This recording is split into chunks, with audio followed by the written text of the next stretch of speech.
sebelum kelahirannya sudah didoakan oleh dua orang nabi sekaligus. Setelah 30 generasi setelahnya, dikabulkanlah doa nabi ini.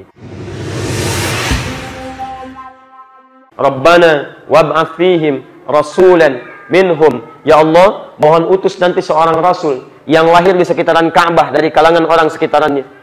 Tidak ada ya Allah rasul yang lahir di sekitaran Ka'bah kecuali Nabi Muhammad SAW. Menyampaikan wahyu. Wa yu'allimuhumul kitab, lalu mengajarkan maksud dari wahyu ini.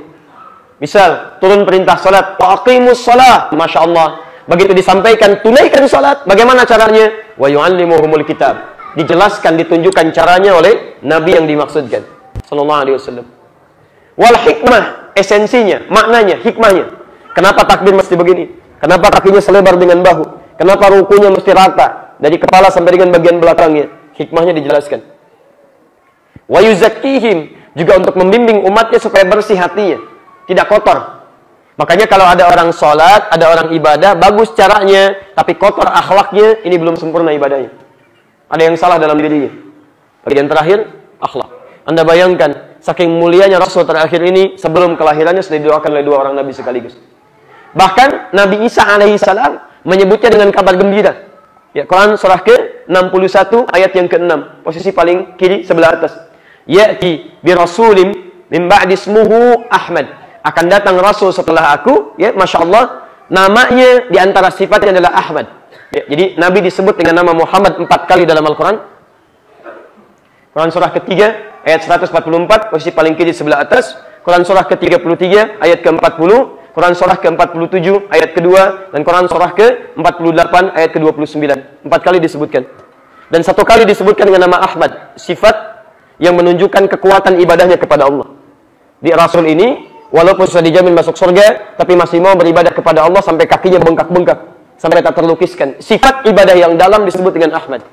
Nabi Isa ingin mengatakan, hei, Rasul terakhir, kemuliaannya beda dengan kami-kami.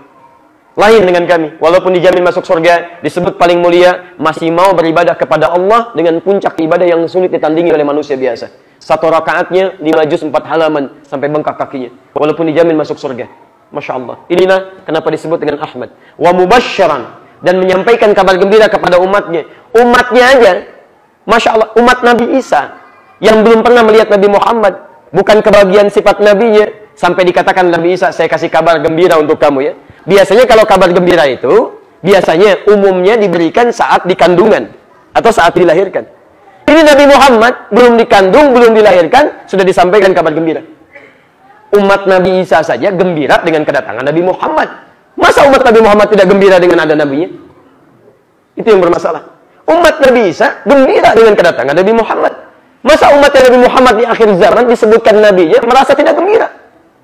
Masya Allah. Bahkan mempersoalkan keadaan beliau. Misal gitu kan.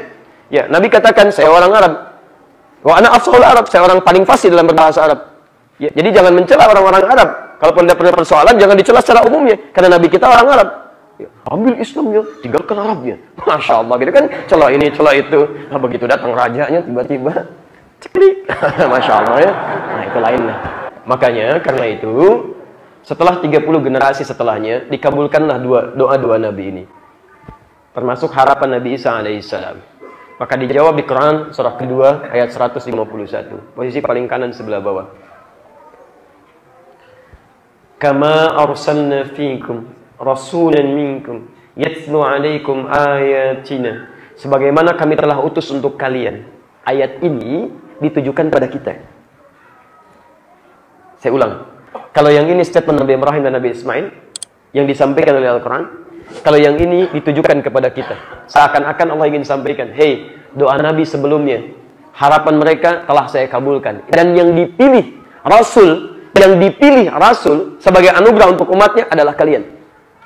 Seakan-akan Allah ingin katakan, saya tidak utus Nabi Muhammad pada umat sebelumnya, ada Rasul yang lain. Nabi istimewa ini saya utus untuk kalian. Masya Allah. Kama arsalna fiikum, sebagaimana kami telah utus seorang Rasul untuk kalian, bukan untuk yang lain. Rasulan minkum, seorang rasul dari kalangan kalian. Yatlu alaikum ayatina, akan menyampaikan wahyu, petunjuk-petunjuk kami. Wa yuzakkikum, membimbing kalian supaya hatinya bersih, punya akhlak yang mulia.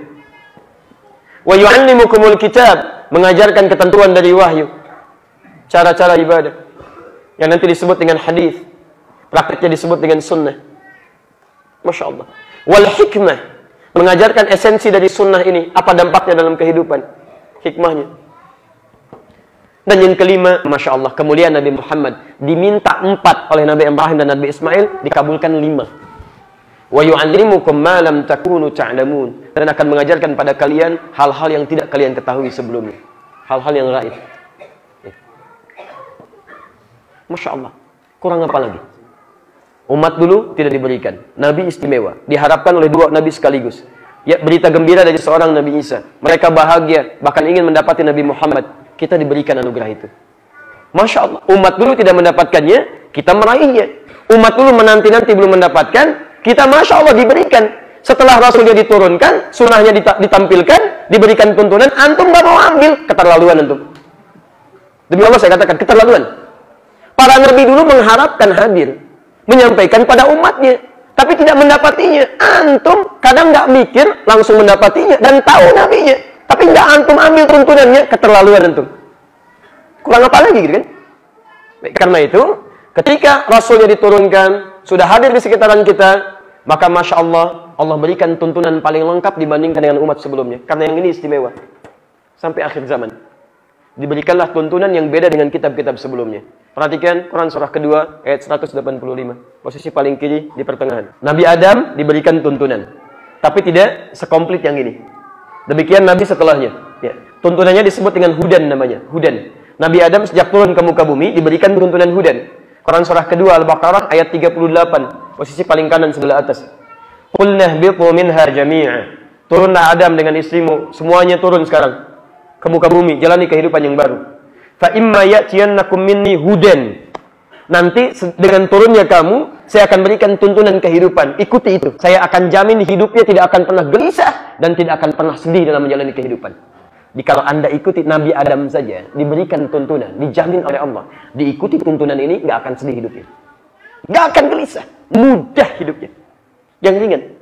Nabi Muhammad dipilihkan waktu yang istimewa. Dengan kitab yang istimewa. Dengan tuntunan yang istimewa. Karena makhluknya tadi, makhluk mulia, istimewa, khusus sampai akhir zaman. Dipilih bulan yang mulia, Syahrul Ramadan. Di bulan Ramadan diturunkannya. Kalau dalam rumus, ilmu balaghah di ilmu tafsir, kalau ada sesuatu disampaikan di waktu yang sangat mulia, ini menunjukkan bahwa yang disampaikan itu penting. Ya, sama dengan waktu kemuliaannya. Syahrul Ramadan alladzi unzila fihi al-Qur'an. Di bulan Ramadan diturunkan Al-Quran. Masya Allah.